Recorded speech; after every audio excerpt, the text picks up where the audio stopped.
Bonjour à tous et bienvenue pour l'émission de CMC Market, la matinale qui a lieu tous les matins à 10 heures. Je suis Nicolas Chéron, analyste stratégiste pour CMC Market. Le titre du jour, c'est les baissiers de retour sur indice. Non pas qu'il y ait une forte baisse des indices en cours ou à venir, néanmoins on a pu remarquer qu'après une longue hausse de 3 semaines, un mois, eh bien on a eu un reflux sur indice hier. Il me semble hier que c'était la plus forte baisse du CAC 40 et du SP500 depuis plusieurs semaines. Donc on a bel et bien un retour des baissiers. Mais cela ne veut pas dire qu'on va forcément avoir un retournement baissier. On est monté pendant 3 semaines, un mois. On a atteint les plus hauts annuels sur les indices US. Il est légitime que certains investisseurs aient pris des bénéfices. Nous sommes dans des marchés qui, pour l'instant, restent relativement calmes, peu volatiles. On est donc loin des marchés baissiers, apeurés qu'on a pu connaître il y a quelques semaines. On va, comme d'habitude, parcourir les dernières recommandations, relèvements d'objectifs, les derniers résultats d'entreprise. Et puis, comme d'habitude, on passera au graphique et je répondrai à vos questions.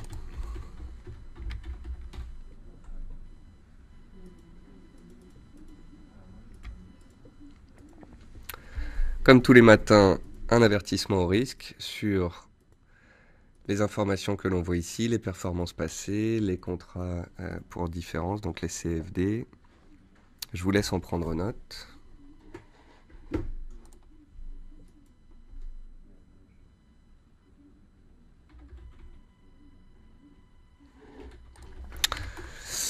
Voilà.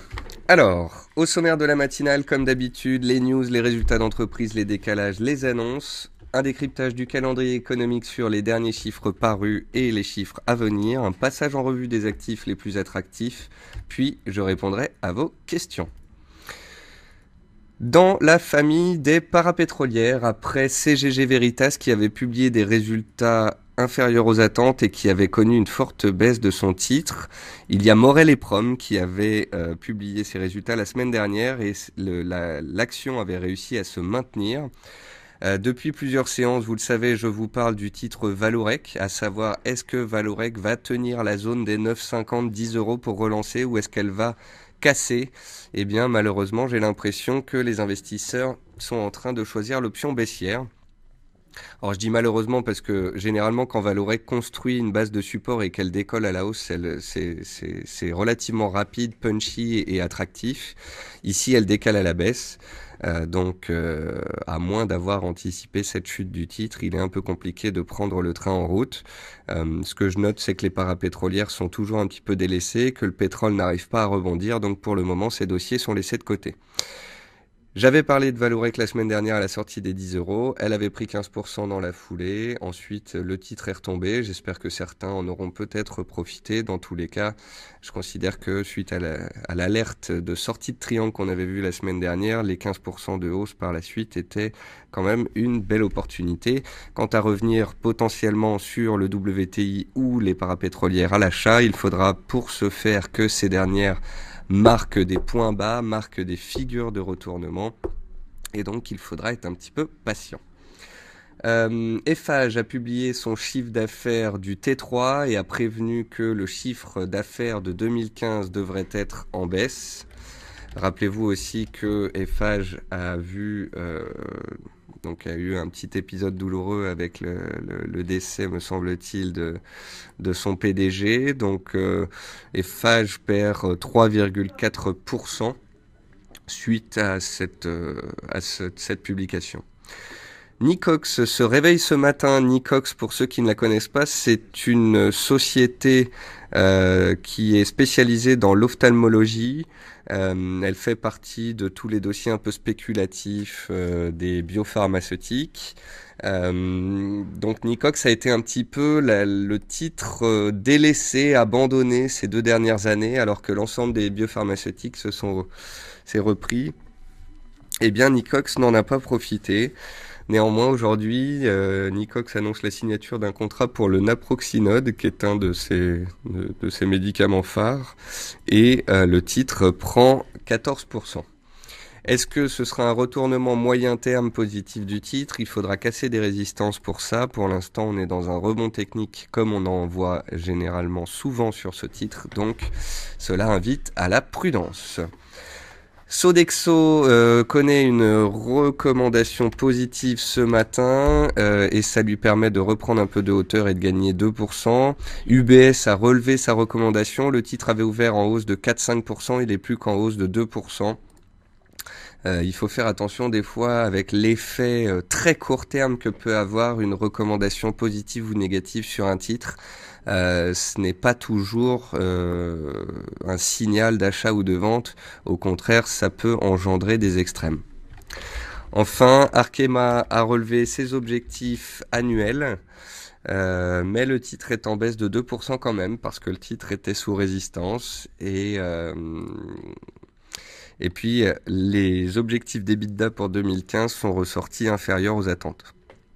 Voilà, donc si vous voulez, il y a d'un côté les faits qui sont inférieurs aux attentes, de l'autre côté des anticipations d'un mieux à venir, mais à court terme, le marché s'est concentré sur un petit peu cette déception pour 2015. À l'international maintenant, British Petroleum, donc est un des leaders dans l'énergie et le pétrole. Donc la société anticipe des cours du WTI autour de $60 pendant 3 ans. Je vous rappelle que quand le pétrole est passé de 100 à 40, toutes les sociétés disaient mais c'est pas possible, le pétrole va revenir à 70, 80, voire 100 dans l'année qui suit. Aujourd'hui, les prévisions sont beaucoup plus tempérées parce qu'on se rend compte que les pays du Golfe produisent énormément, que les États-Unis produisent énormément et qu'en plus la croissance mondiale baisse. Donc tout ça n'aide pas. Et tout ça fait qu'actuellement les prix du pétrole sont à 43-44 dollars et n'arrivent pas à monter beaucoup plus. J'ai envie de dire, British Petroleum anticipe des cours, voire espère des cours autour de 60 dollars pendant 3 ans, sinon ça va être un peu compliqué sur les résultats. La Grèce est de nouveau sur le devant de la scène, souvenez-vous, hein, à chaque fois qu'on ferme l'épisode grec, on se dit à dans 6 mois. Eh bien, ça n'aura pas duré 6 mois, ça aura duré 2-3 mois. La Grèce est de nouveau sur le devant de la scène. Elle n'aurait pas mis les réformes demandées par l'Europe en place et elle se voit refuser une aide de 2 milliards à court terme. Il va donc falloir que le Parlement grec passe la seconde pour pouvoir débloquer cette aide. Autre petit souci européen qui pourrait raviver les tensions sur les marchés européens, c'est le Portugal. Le Portugal, il y a une coalition entre la gauche et l'extrême gauche. Le gouvernement portugais actuel pourrait démissionner. Hier, l'indice portugais perdait 4%. Et de nouveau, on parle de crise européenne avec le Portugal, avec la Grèce, entre autres, qui sont des dossiers un petit peu épineux à court terme. Enfin, ce qui expliquait une bonne partie de la baisse des indices hier, alors il y avait d'une part les statistiques chinoises, on va en parler dans quelques instants, mais il y avait aussi un rapport de l'OCDE hier qui a baissé les prévisions de croissance mondiale. Encore une fois, des prévisions de croissance mondiale qui ont été abaissées par l'OCDE, par le FMI, et donc cela n'aide pas l'appétit pour le risque sur les marchés. Concernant les statistiques, donc les prix à la consommation pour le mois d'octobre attendus à plus 1,5 en Chine hier sont ressortis à plus 1,3.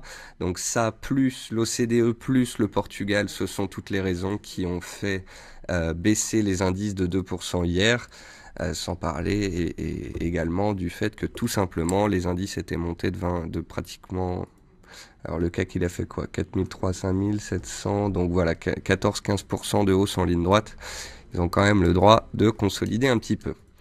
Ce jour, des statistiques d'importance moyenne, aux États-Unis principalement. Donc indice des PME à midi, indice des prix à l'importation à 14h30, stock des grossistes pour septembre à 16h. Et je ne l'ai pas marqué, mais je vous le dis, il y a aussi ce soir à 21h un rapport de la RBNZ suivi à 21h05 d'un discours du gouverneur de la RBNZ, Monsieur Wheeler. Voilà, on a fait le tour de ce qui fait bouger les marchés, des résultats d'entreprise, des news à l'international, de la Chine, de l'OCDE, des statistiques. On va maintenant pouvoir passer comme tous les matins à la plateforme et on va commencer par les indices. Alors, les indices, je vous montre tout d'abord le DAX. Donc le DAX, il faut bien se rendre compte qu'il est à la croisée des chemins. Le DAX, c'est un indice qui à très long terme est haussier. À moyen terme, sur 6 mois, il est baissier, avec des plus bas de plus en plus bas et des plus hauts de plus en plus bas, et une oblique baissière qui matérialise la tendance baissière. Et à court terme, il est haussier, depuis maintenant pratiquement 1 mois et demi. Voilà. Donc nous avons la confrontation des unités de temps courtes et des unités de temps longues. Nous avons ici un cluster de résistance. Un cluster, c'est un regroupement de résistance. La semaine dernière, déjà, quand le DAX montait petit à petit, je vous expliquais que c'était un objectif théorique majeur de rejoindre les 11 050, 11 100. On y retrouvait et le haut du petit canal ici en bleu sur mon graphique, et la MM200 qui est la moyenne mobile de long terme la plus regardée, et l'oblique baissière qui passait par tous les plus hauts. Il est complètement légitime, même si le DAX devait aller plus haut pour la fin de l'année, qu'il se replie sous cette résistance avant d'éventuellement retourner l'attaquer. Voilà. Donc le DAX était dans un canal haussier, il l'a un petit peu cassé hier, il a clôturé tout juste dessus. À court terme, il est neutre entre 10 780 et 11 020 points. Et s'il devait casser les 10 780 points, alors dessous on aurait les 10 700, mais surtout l'énorme support à 10 520 points. Je fais une extrapolation, mais vous voyez, même dans le cadre d'un mouvement haussier bien construit, on a ici une hausse forte. On peut très bien revenir tester des supports avant d'éventuellement repartir pour finir l'année en beauté. C'est une théorie, hein, mais c'est généralement ce qui arrive. Le mois de novembre et le mois de décembre sont deux des mois les moins volatiles de l'année et généralement plutôt haussiers pour les actions. Donc, partant de ce principe-là, un éventuel trou d'air ou une correction de court terme en direction des supports pourrait être un point d'entrée optimum pour ceux qui attendraient de se faire. Voilà, donc le DAX nous montre bien qu'à court terme, il avait atteint un objectif, il est tout à fait légitime qu'il consolide. Autre indice où il est quand même relativement simple de comprendre la consolidation, c'est le SP500. Donc voici le SP500 en données hebdomadaires sur les 3 dernières années. On a une tendance haussière qui est parfaitement matérialisée. On a la baisse au mois d'août, le double bottom entre août et septembre, et puis une remontée des cours vers les plus hauts. La semaine dernière, le SP500 venait de monter 5 semaines d'affilée, venait d'atteindre ses plus hauts historiques et on venait d'évoquer une hausse de taux potentielle. Donc certes, la hausse de taux, c'est pas quelque chose qui désormais fait très peur et va faire chuter les marchés, mais c'est ce qui peut engendrer une consolidation légitime. On a eu une donc on a un échec en fait du SP sous ses plus hauts. Il pourrait très bien latéraliser avant de repartir, comme il pourrait très bien revenir vers les 2020 points, 2020 points, seuil psychologique, seuil de soutien, qui a fait résistance donc en septembre-octobre et qui fait désormais support. Il n'y aurait rien d'anormal à revenir sur ce seuil, stabiliser à plat, avant d'éventuellement remonter vers les plus hauts. Voilà. Donc, consolidation légitime du DAX, consolidation légitime des US. Après, on peut se demander pourquoi le Nikkei, lui, monte tout seul si haut, si vite, si fort. La réponse est simple, je vous l'ai expliqué hier dans l'émission. Le Nikkei comprend beaucoup d'entreprises exportatrices dans sa composition. Et les sociétés exportatrices aiment quand le yen baisse. Donc en gros, quand vous voyez la paire USD-Yen s'envoler comme vendredi de 200 points, partez du principe que cela engendre, donc c'est la matérialisation d'une baisse du yen et que cela va favoriser les exportateurs et que ça va engendrer, aider une surperformance de l'indice Nikkei. C'est la raison pour laquelle le Nikkei a inscrit encore aujourd'hui un nouveau plus haut, chose que n'ont pas fait les indices européens ou américains. Quant au 440, eh bien, j'ai le même discours qu'hier dans mon émission ou sur TV Finance. Pour moi, le 440 est allé bien haut, bien vite, est allé chercher les 5000 points par principe. Il est légitime que ce dernier consolide après une telle hausse. Il est légitime qu'il consolide alors que les chiffres chinois inquiètent un peu et que l'OCDE est négatif sur la croissance mondiale. Il est légitime qu'à l'intérieur d'une tendance haussière si forte et si longue, on ait un repli des cours vers les supports. Je vous ai parlé hier de la MM20 jours vers 4840 points qui est un support qu'on a créé il y a 2 semaines. Mais j'ai insisté encore plus sur l'importance des 4800 points car c'est le seuil de la MM100 jours et c'est également le seuil d'un gap laissé ouvert par les cours du 440. Sur mon graphique ici, ce sont les cours indexés sur le futur, mais si vous regardez sur le CAC Cash, le 440 Cash, vous verrez qu'il y a un gap laissé ouvert à 4800 points et ce dernier attire les cours. Voilà, donc une consolidation de 5000 points à 4800 points pour revenir sur des supports tangibles, fermer le gap afin d'éventuellement par la suite repartir à la hausse, ne m'étonnerait absolument pas. Donc voilà pour les indices. Concernant les actions françaises, donc la plus forte hausse du jour est attribuée à Nicox qui a fait une vente pour le naproxinode. Néanmoins, remarquez à quel point souvent Nicox gap à plus 10, plus 12, plus 15 et elle retombe par la suite. Donc il vous faudra faire attention quand même à ce titre. Quoi d'autre? Valneva, toujours recherché, mais quand même. Là, on a une belle résistance à 3,70 et ça n'a pas l'air de passer. C'est un titre sur lequel j'écrirais si elle redescend vers les 3 € parce que c'était potentiellement une belle opportunité de se placer, mais là elle fait face à une résistance clé. Genfit tente de passer, et elle passe même les 42, 42,50. Alors après, souvenez-vous, Genfit c'est une biopharmaceutique qui vont participer au congrès de AASDL ou AADSL, je ne sais plus, je vais regarder. Pour ne pas dire de bêtises, parce que les aficionados de ce dossier sont très pointilleux. Donc ce sont les résultats de la NASH, et ces résultats vont être présentés très bientôt à un salon. En plus, je l'ai écrit hier. Bon, bah, je vous retrouverai ça après, peut-être que quelqu'un va me le souffler. Donc, en tous les cas, Genfit devrait publier, en fait, d'ici 10 jours, de l'actualité qui pourrait faire grimper le titre, et les opérateurs à court terme spéculent sur ce fait. Donc, nous avons un titre qui tente de casser sa résistance, et en tous les cas, tant qu'on sera au-dessus de l'oblique ici, qui passe par tous les plus bas en vert, il y aura une tendance haussière qui sera bel et bien en place, et qui pourrait entraîner le cours un peu plus haut. S'il y a des belles annonces, eh bien, on pourrait de nouveau avoir une envolée Genfit comme on l'a connu à l'époque. Quoi d'autre dans ma liste? Parrot qui tente de rebondir un peu aujourd'hui. Donc Parrot, pour ceux qui ne connaissent pas, c'est des spécialistes. C'était des spécialistes du téléphone. Après, ils se sont fait spécialistes des objets connectés. Dernièrement, ils se sont spécialisés dans les drones. C'est ainsi que la société a publié des bons résultats et s'est envolé. On s'est envolé vraiment en 2015 au premier semestre. On est passé de 20 à 50 €. Puis grosse consolidation, remontée à 50 €, échec sous 50 €. Là, on semble vouloir marquer le pas sur les 38 €. Dans tous les cas, c'est un titre qui est volatile, qui est propre, qui est intéressant à suivre. Business model aussi intéressant. Est-ce qu'on est en train de marquer une petite base? Faudra le surveiller dans les jours à venir, auquel cas on pourra avoir une tentative de remonter vers les plus hauts. En tous les cas, j'en reparlerai très certainement.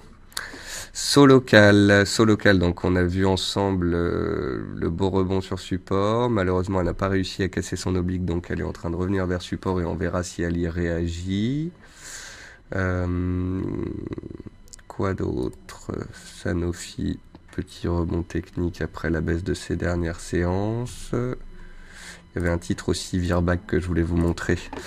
Donc là, je me suis mis en données hebdomadaires sur Virbac sur les 4 dernières années. Voilà, donc Virbac, c'est un beau dossier. Et on a réagi pile poil sur l'oblique à 155 $. On a repris 20% depuis. Et là, maintenant, elle va faire face de nouveau à de la résistance. La résistance est ici. 184, 187, zone de résistance. Si ça passe, on pourrait avoir de nouveau un potentiel haussier qui se développerait. Donc Sébastien me dit c'est AASLD pour Genfit. Merci beaucoup Sébastien. Maintenant les actions à la baisse. Lanterne rouge Valorec. Dommage. Donc Valorec, là, vous la voyez en données hebdomadaires, vous vous rendez compte du fait que la baisse n'a rien d'anormal. Valorec, il y a 2 ans, était à 50 $. Et depuis un an et demi que le pétrole baisse, elle a complètement été vendue par les opérateurs, par les hedge funds, ABC, les recommandations ABC par les brokers, etc. Donc elle est passée de 40 à 8. Pendant plusieurs semaines, au premier semestre notamment, j'ai parlé de la baisse et du fait qu'elle était très bien encadrée. Et puis j'ai commencé à suivre ce titre un peu plus fortement quand on est sorti du canal et qu'on a fait une vague haussière. Donc j'ai suivi le titre, on a fait une vague haussière, 2 vagues haussières. Malheureusement maintenant elle retombe, elle casse les supports, donc je vais la mettre de côté. Il n'y a pas eu de développement du scénario haussier qui aurait pu ouvrir la voie à des objectifs un peu plus intéressants. Quand on regarde le graphique en données hebdomadaires, on se rend compte que la tendance est baissière, qu'on est sous MM20 hebdo et qu'on est en train de retourner vers les plus bas, voire potentiellement vers l'inscription de nouveaux plus bas. Tout dépendra pour cela du comportement du WTI. Toujours est-il que même si j'ai suivi les rebonds des parapétrolières ces dernières semaines, d'une part, quand j'ai commencé à les suivre, il y a eu des beaux rebonds. D'autre part, je vous ai bien démontré à quel point il fallait pas tomber amoureux de ces titres, à quel point il fallait être factuel quand les résultats tombent et qu'ils sont mauvais, il fallait pas être dessus. Et Valorec, bien évidemment, hier, je vous ai dit et répété que les résultats étaient publiés le soir même et que c'était dangereux d'être en place sur le titre. Hein. Donc qu'on ne vienne pas me dire que j'étais acheteur ou haussier sur Valorec les yeux fermés avant résultat.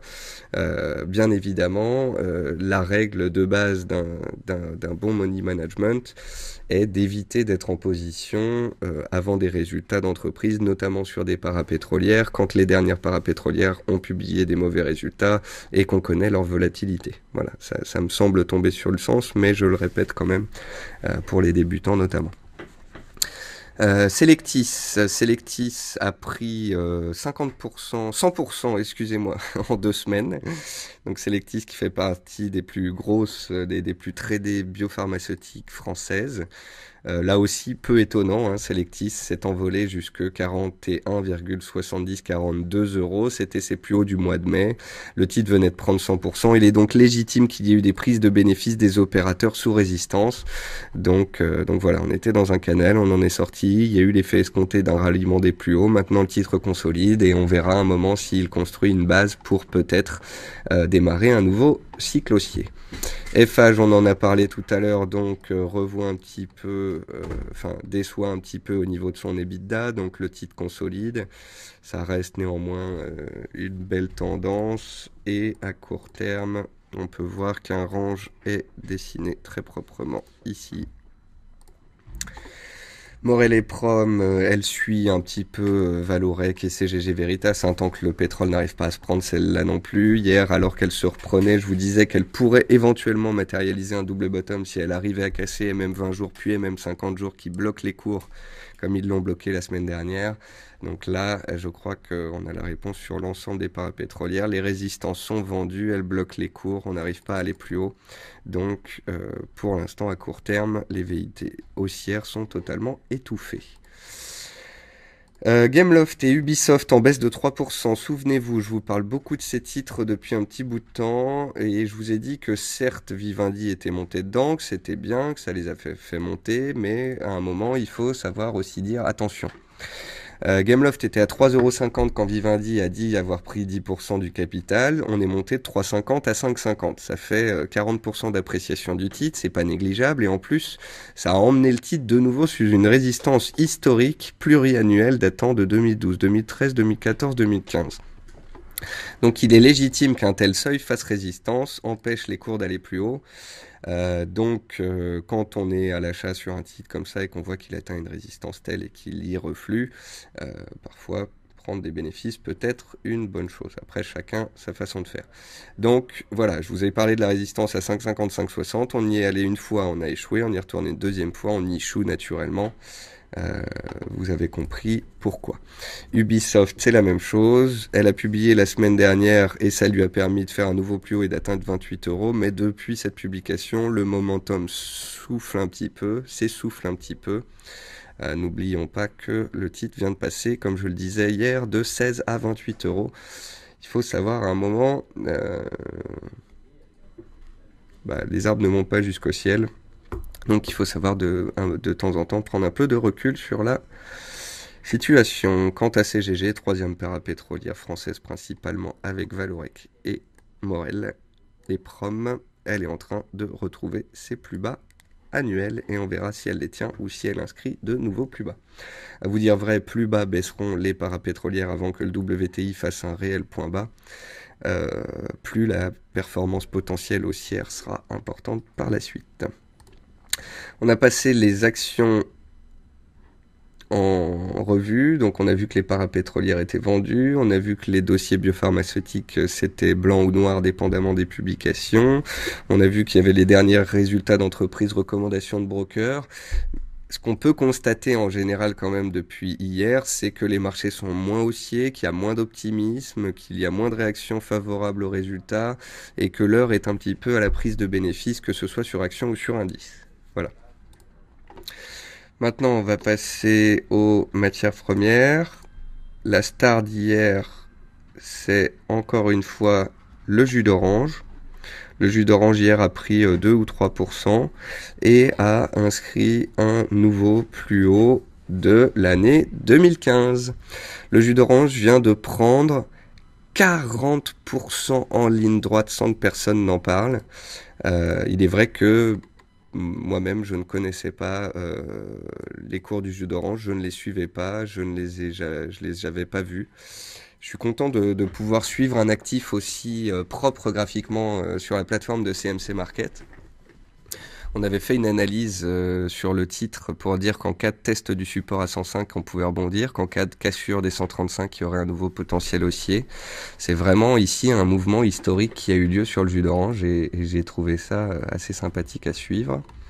Et on verra si repli se fait, si réaction sur support il y a. Quoi d'autre dans les matières premières? Le palladium qui s'est fait massacrer ces dernières semaines rebondit un petit peu. Donc voilà. Quoi d'autre? Le sucre blanc. Alors sucre blanc et sucre brut, souvenez-vous, on suit les deux. Alors le sucre brut, j'en ai beaucoup parlé au premier semestre. Quand on était ici sur les 11,50, on a fait un trou d'air jusque 10 et on est passé de 10 à 15. Donc le sucre, il a pris 50%, encore mieux que le jus d'orange. Donc vous voyez que le sucre a atteint la zone des 14,95, donc il n'est pas étonnant qu'il ait reflué, c'était pas loin de la résistance qu'on avait. Et ce que je trouve pratique, c'est qu'en suivant le sucre brut, on peut aussi suivre le sucre blanc. Et le sucre blanc, encore mieux, il nous indiquait la résistance encore plus proprement, je trouve, puisque c'était la borne haute du canal haussier dans lequel il se trouve depuis maintenant 2 ans. Voilà, donc sucre brut et blanc vont bien ensemble et quand on étudie les données hebdomadaires des deux, ça peut donner des bons points d'entrée. Enfin, le pétrole dans les matières premières, qui est l'explication de la baisse des cours, notamment des parapétrolières. Eh bien, le pétrole, il reste sous pression, les températures sont toujours modérées, donc il n'y a pas de forte hausse des cours du gaz et du pétrole à cause de la venue de l'hiver. Les derniers stocks de pétrole étaient supérieurs aux attentes. L'Arabie Saoudite ne semble pas vouloir semer le trouble et abaisser sa production pour tendre les prix. Donc pour l'instant, on reste empêtré, ancré dans une tendance long terme baissière avec des prix sous pression, des stocks supérieurs, des températures modérées. Et tout cela fait que, à court terme, le pétrole est délaissé, les parapétrolières également. Donc, dans pareille situation, il y a ceux qui jouent la tendance et il y a ceux qui attendent un signal de retournement de cette dernière. Par contre, il est clair que se placer à l'achat dans une tendance baissière, ça peut faire mal. Donc voilà pour les matières premières. Enfin, les devises pour terminer.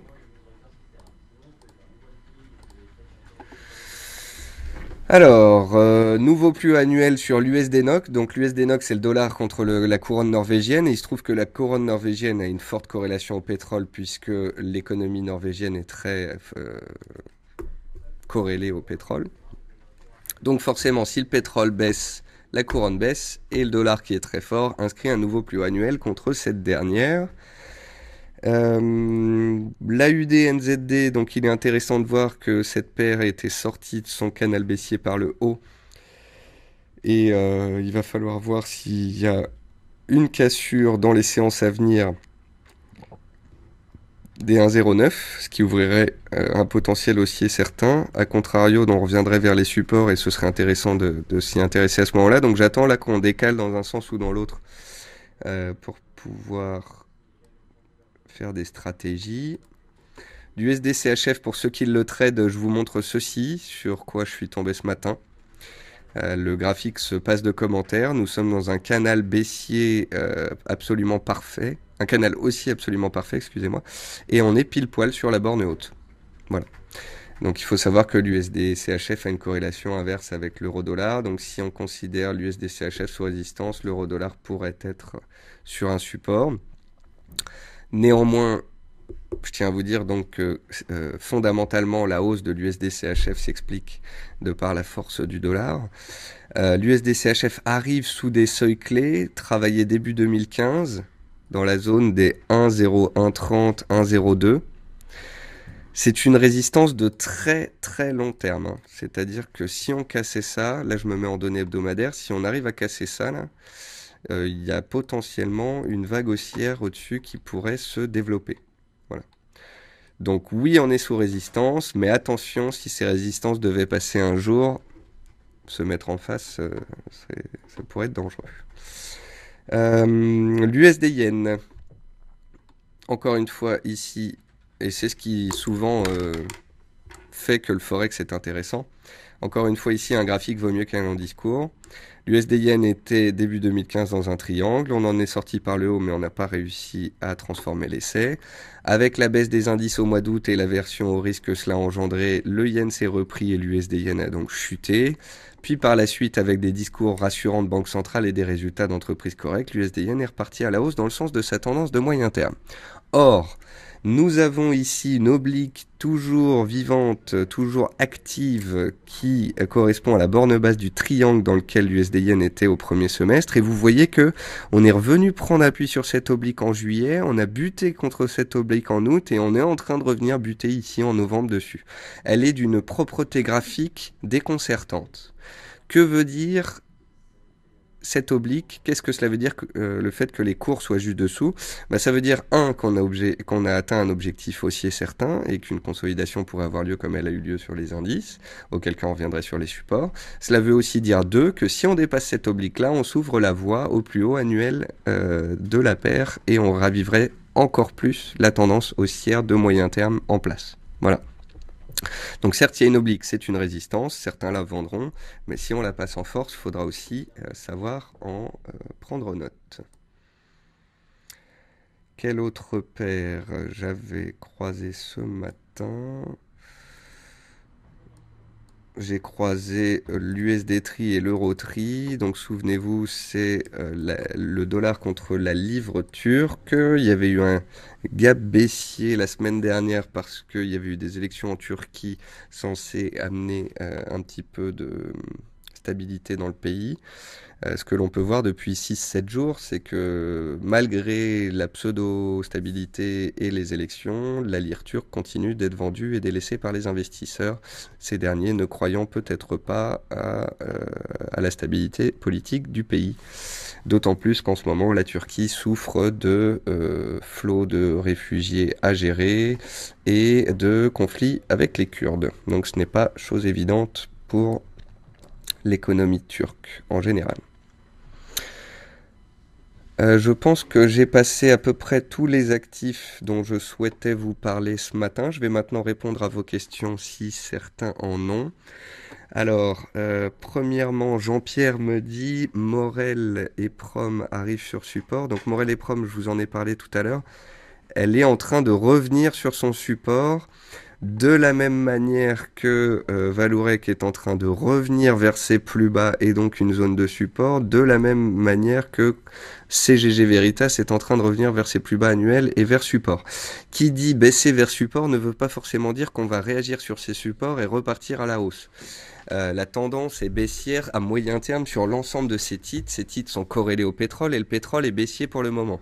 Donc, il est légitime qu'on se soit intéressé aux parapétrolières lorsqu'elles ont entamé des rebonds techniques et lorsque le pétrole était en train de rebondir, ce qui leur a permis de faire des belles appréciations de 10, 15, 20, voire 40% pour Vallourec en quelques séances. Mais quand ces dernières cassent des supports, sont baissières, etc., ça peut faire très mal, Jean-Pierre. On a vu que le titre, par exemple, pour prendre que CGG, vient de passer de 7 à 3,15. Ça veut pas dire qu'il va s'arrêter à 3, ni à 2, ni à 1, on sait jamais. Hein. Il y a peut-être certaines parapétrolières françaises qui seront amenées à disparaître. Donc, ne vous dites pas, elle a trop baissé, elle va arrêter de baisser. Elle baisse parce que le pétrole baisse, parce que l'économie du pétrole va mal. Et tant que cela n'aura pas changé, eh bien, les rebonds techniques ne seront que des rebonds techniques et non pas des retournements de tendance. Donc, faites-y attention. Julien me dit, est-ce que tu pourrais regarder les fèves de cacao? Alors oui, les fèves de cacao, c'est extrêmement propre, Julien. Je poste un graphique hebdomadaire de temps en temps. Donc voici le graphique hebdomadaire du cacao. En 2013, en 2014, on a une tendance haussière. On a un retracement fin 2014, début 2015 de 50% de la hausse qu'on a vu se faire en 2 ans. On a eu une belle appréciation des cours en 2015 pour remonter au début du second semestre vers les plus hauts de 2014 et on est dans un beau range. Et vous voyez que on était dans un range ici, on en est sorti, on est revenu le tester, on s'est mis dans un range en haut. Les bornes à chaque fois sont bien respectées, bien propres. Donc là par contre Julien, je peux pas vous dire grand chose sur la configuration de court terme. On est à 3200 pile poil à 200 points en haut et 200 points en bas du range de moyen terme. Donc là je n'ai absolument aucune idée d'une figure chartiste qui pourrait nous donner un indice sur la suite logique sur le cacao. Par contre on sait bien où se trouvent les supports et les résistances et qu'ils sont réactifs jusqu'ici. Thierry Mourgue me dit il y aura bien un moment où les marchés vont prendre en compte les fondamentaux, il y aura un QE infini. Je ne sais pas. Je ne sais pas. Pour l'instant, nous avons des marchés boursiers qui sont haussiers parce que nous avons des politiques monétaires de banque centrale historiquement accommodantes. Nous avons le Japon et l'Europe qui déversent des dizaines de milliards tous les mois sur les marchés. Donc c'est ça qui aide les marchés boursiers à tenir malgré des chiffres économiques parfois un peu moins bons que ce qu'on a connu ces dernières années.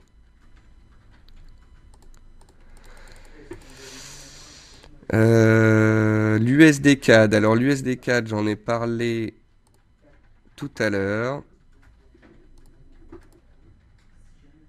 sur Twitter. Je vous en ai pas parlé encore dans l'émission. Donc j'ai posté un graphique sur Twitter de l'USD CAD en données mensuelles.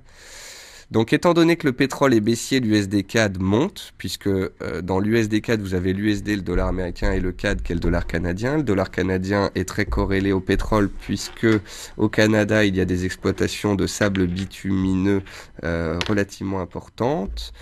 Donc, qui dit baisse du pétrole dit baisse du CAD et dit hausse de la paire USD-CAD. C'est ce que vous pouvez d'ailleurs voir sous vos yeux en mensuel. Depuis 5 ans, l'USD-CAD monte. Donc oui, tant que le pétrole baissera, l'USD-CAD peut monter. Le pétrole pourrait même, et si le pétrole baisse, l'USD-CAD pourrait remonter encore vers les plus hauts récents à 1,34, 1,35. ce que je voulais mettre en exergue sur cette paire-là, c'était vraiment l'importance de cette zone 1,34, 1,35.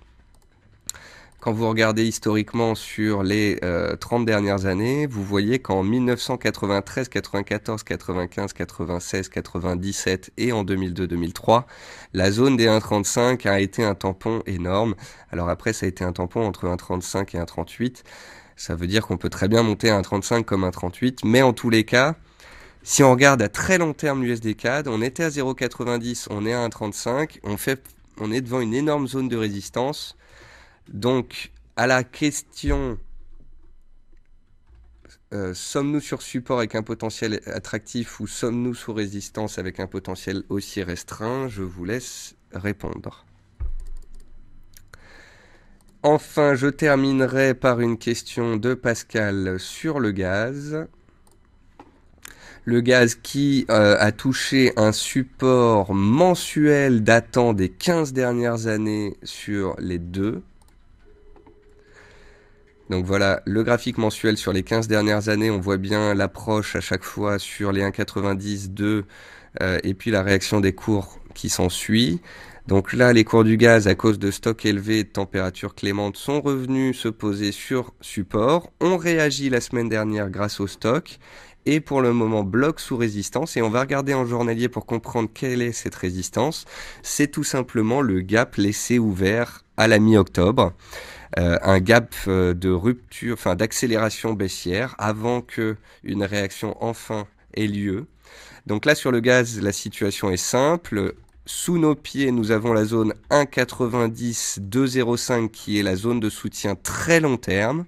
À 2,05, 2,10, nous avons la zone de soutien court terme sur laquelle les cours ont réagi il y a 2 semaines.